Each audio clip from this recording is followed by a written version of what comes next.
Media की और आपकी सबसे बड़ी चिंता क्या है? कोई भी नहीं। अभिषेक की फॉर्म या स्पिनर्स को, जैसे ऑफ स्पिनर्स को अच्छा नहीं खेल पाए हैं। अभिषेक की फॉर्म मुझे ऐसा लगता है जो लोग चिंता कर रहे हैं उनके लिए मैं चिंता करता हूँ कि अभिषेक की फॉर्म के लिए इतनी चिंता क्यों कर रहे हैं। बट मैं उन टीम्स के बारे में सोचता हूँ जो आगे जिनके अगेंस्ट वो खेलने वाला है कि अभी तक उसके रन नहीं लगे हैं। बाकी जवाब तो आपको पता ही है, जब उसके रन लगेंगे तो क्या होता है आपने देखा ही है। होता है, टीम स्पोर्ट है, चलते रहता है कभी कभी। अब टीम को रिक्वायरमेंट है कि लड़का अपने आइडेंटिटी से खेले, तो वही ट्राई कर रहा है वो खेलने के लिए। अब उसमें अगर हुआ तो ठीक है, नहीं हुआ तो हम लोग हैं ना कवर करने के लिए। पिछले साल उसने पूरा हमारे लिए कवर किया, अभी इस बार हम कर लेंगे उसके लिए। क्या आने वाले मैचेस में उनको देखेंगे खेलते हुए? मतलब आप बोल रहे हो मैं अभिषेक की जगह पे खिलाऊं उसको? नहीं, नंबर 3 में भी। तो मतलब तिलक की जगह खिलाऊं? अच्छा ही तो चल रहा है। तो फाइनली दोस्तों, अभिषेक शर्मा को लेकर सूर्यकुमार यादव ने प्रेस कॉन्फ्रेंस में दिया बड़ा बयान। तो आखिर अभिषेक शर्मा को लेकर के सूर्यकुमार यादव ने क्या कहा है और क्या क्या जवाब दिया है प्रेस कॉन्फ्रेंस में सूर्या ने, तो चलिए पहले देखते हैं इस वीडियो को, फिर उसके बाद हम बात करेंगे अभिषेक शर्मा की और तिलक वर्मा और संजू सैमसन की। सूर्य भी चमक रहे हैं और किशन लीला भी देख ली हमने, तो लेकिन फिर भी चिंता तो होती कैप्टन्स को। तो आपके हिसाब से इस मैच में जाने से पहले टीम इंडिया की और आपकी सबसे बड़ी चिंता क्या है? कोई भी नहीं। अभिषेक की फॉर्म या स्पिनर्स को, जैसे ऑफ स्पिनर्स को अच्छा नहीं खेल पाए हैं। अभिषेक की फॉर्म मुझे ऐसा लगता है जो लोग चिंता कर रहे हैं उनके लिए मैं चिंता करता हूँ कि अभिषेक की फॉर्म के लिए इतनी चिंता क्यों कर रहे हैं। बट मैं उन टीम्स के बारे में सोचता हूँ जो आगे जिनके अगेंस्ट वो खेलने वाला है कि अभी तक उसके रन नहीं लगे हैं। बाकी जवाब तो आपको पता ही है, जब उसके रन लगेंगे तो क्या होता है आपने देखा ही है। होता है, टीम स्पोर्ट है, चलते रहता है कभी कभी। अब टीम को रिक्वायरमेंट है कि लड़का अपने आइडेंटिटी से खेले, तो वही ट्राई कर रहा है वो खेलने के लिए। अब उसमें अगर हुआ तो ठीक है, नहीं हुआ तो हम लोग हैं ना कवर करने के लिए। पिछले साल उसने पूरा हमारे लिए कवर किया, अभी इस बार हम कर लेंगे उसके लिए। Surya, you have played so much cricket here, IPL also. So is there a case that first 2 overs in the second innings, the ball swings here? I think it happened. It has happened always. Even in the first innings, also the fast bowlers have had some edge during in the power play with the new ball, and in the second innings as well. It was a similar situation. So it's in both the innings actually. There's no advantage when you're bowling first or second. It was actually in both the innings. However, how many games we played here? Captain, काफ़ी teams मतलब almost सारी teams अभी right arm off spinners को लगा रही हैं आप लोगों के सामने शुरुआत में। क्या हमारा जो 6 लेफ्ट हैंडर बैटर्स वाली जो कॉम्बिनेशन है, क्या वो हमें बहुत प्रेडिक्टेबल बना दे रही है? क्योंकि साउथ अफ्रीका की प्रैक्टिस भी उसी तरीके से शुरू हुई, एडम मार्करम जो है रफ पैचेस पे डालने लगा, तो अभी टू प्रेडिक्टेबल आपको लग रहा है? देखो, T20 में फर्स्ट ओवर में तो कोई रफ पैच बनता नहीं है, मैंने तो देखा नहीं अभी तक। बट ऑफ स्पिनर डाले या लेफ्ट आर्म स्पिनर डाले, अभी अपन इतना क्रिकेट खेल चुके हैं सब, लेफ्ट हैंडर हो या राइट हैंडर हो, तो I think everyone is well equipped. हम फ्रेंचाइज क्रिकेट खेलते हैं, हम डोमेस्टिक क्रिकेट खेलते हैं, उसमें ऑफ स्पिनर भी आ जाता है कभी कभी बैटिंग करने। और नए बॉल से तो कितने बार हमारे लेफ्टीज ने खेला ही है, तो वो अपना अपना सबका गेम प्लान होता है खेलने का कि कैसे किसको खेलना है। अब वो टाइम पे अगर टीम को रिक्वायरमेंट है कि अगर शॉट्स खेलने, रन बनाने, तो रन बनाएंगे against off spinners also. But जैसे कि मैंने बोला कि सब लोग अपना अपना गेम प्लान रेडी रखते हैं। अगर ऑफ स्पिनर डाले तो ऑफ स्पिनर, फास्ट बॉलर डाले तो फास्ट बॉलर, अब डालेंगे, कोई दिक्कत नहीं है। बट आई थिंक जो हमारे लिए वर्क कर रहा है अभी तक, हम 4 गेम जीते, ऑफ स्पिनर ने डाला है, हाँ हम थोड़ा ऊपर नीचे हुआ है, बट देन समहाउ हमने ट्राई किया है कि वो सिचुएशन से हम कैसे बाहर आ सके। Hopefully it will be much better from tomorrow. Some have argued that having precedings for the Super 8 phases creates an artificial tournament. What are your views on the way that it's set up?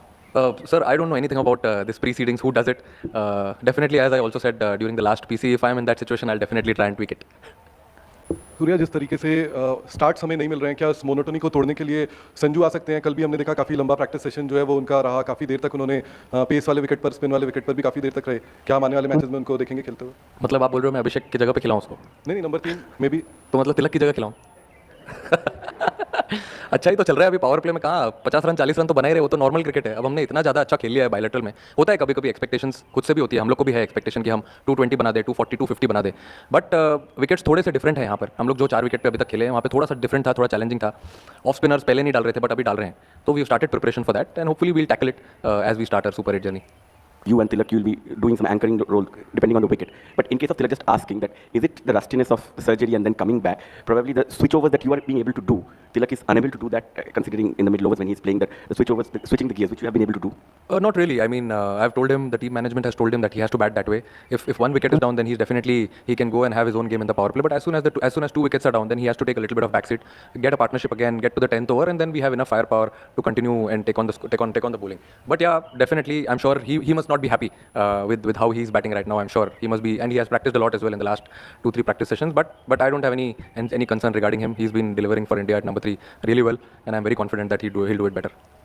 Start of the T20 cycle, only the openers were fixed and you kept it very fluid from number 3 onwards. Then Tilak was decided for 3, you will come at 4.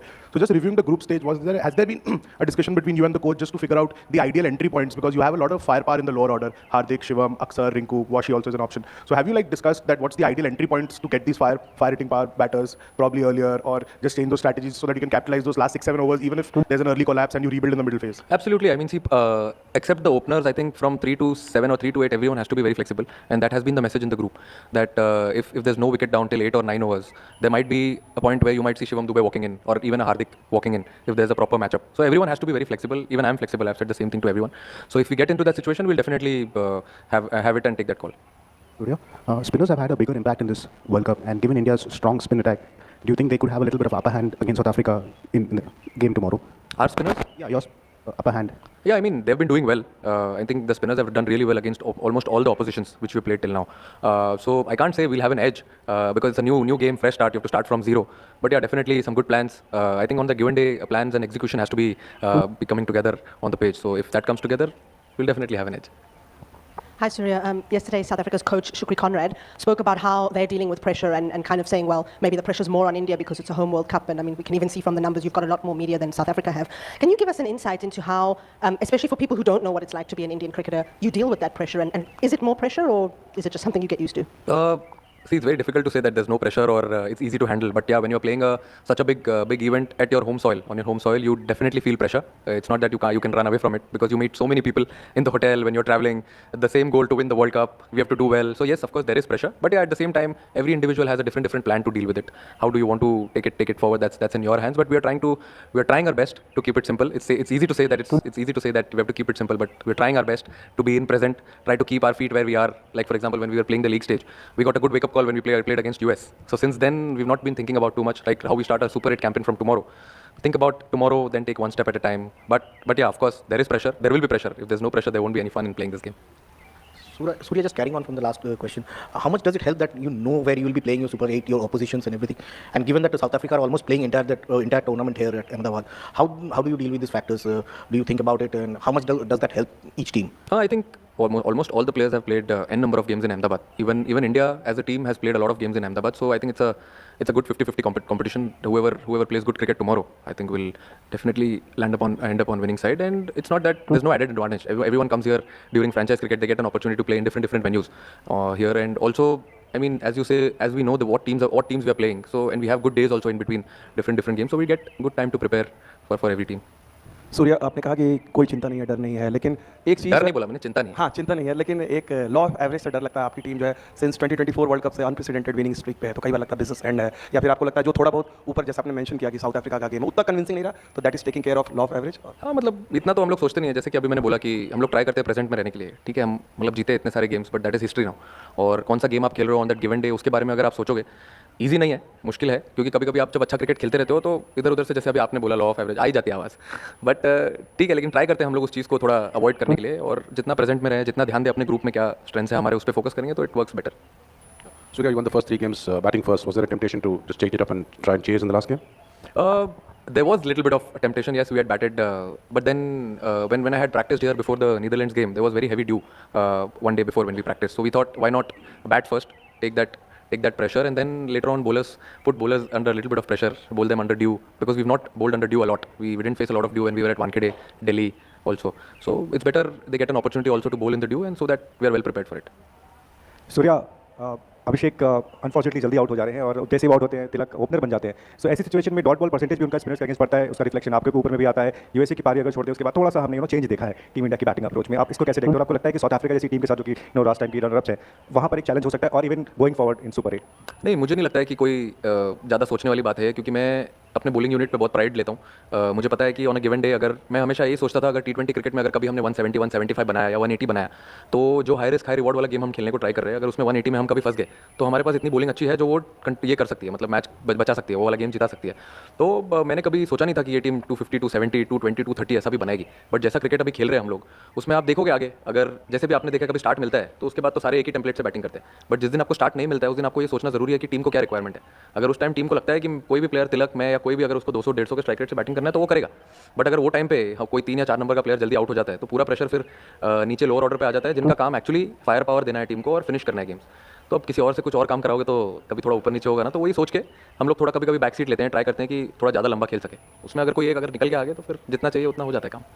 तो देखा दोस्तों, सूर्य कुमार यादव ने यहाँ पर अभिषेक शर्मा और तिलक वर्मा का बचाव करते हुए यहाँ पर जो सीधा और शानदार जवाब दिया है प्रेस कॉन्फ्रेंस में। और सूर्या ने कहा है कि उन लोगों की हमें चिंता है जो लोग अभिषेक शर्मा की चिंता कर रहे हैं, क्योंकि वो जिन टीमों के खिलाफ खेलने वाला है उन टीमों को चिंता होनी चाहिए। भाई अभिषेक शर्मा जिन टीमों के खिलाफ, साउथ अफ्रीका के खिलाफ और जिम्बाब्वे और वेस्ट इंडीज के खिलाफ खेलने वाले हैं, तो उन टीमों को चिंता होनी चाहिए, ना कि जो है हमारे लोगों को चिंता होनी चाहिए जो लोग जो है अभिषेक शर्मा के ऊपर उंगली उठा रहे हैं। क्योंकि अभिषेक शर्मा लगातार 3 बार 0 पर आउट हुए हैं। तो माना कि अभिषेक शर्मा की फॉर्म अच्छी नहीं है, लेकिन यहाँ पर सूर्य कुमार यादव ने अभिषेक शर्मा को फिर से जो है सहारा दिया है और अभिषेक शर्मा का सपोर्ट भी किया है। तो सूर्य कुमार यादव ने अभिषेक शर्मा को लेकर के यहाँ पर बहुत ही अच्छा और शानदार जवाब दिया है। और उन्होंने कहा है कि संजू सैमसन को लेकर के जब पूछा गया तो उन्होंने कहा कि संजू सैमसन को क्या हम अभिषेक शर्मा की जगह पर खिला लें, और वहीं पर फिर उसके बाद कहा नंबर 3 पर तो क्या हम तिलक वर्मा की जगह पर खिला लें। तो सूर्या ने यहाँ पर सीधा और साफ जवाब दिया है कि जो है संजू सैमसन नहीं खेलने वाले हैं और अभिषेक शर्मा और तिलक वर्मा ही हमारी टीम में खेलने वाले हैं।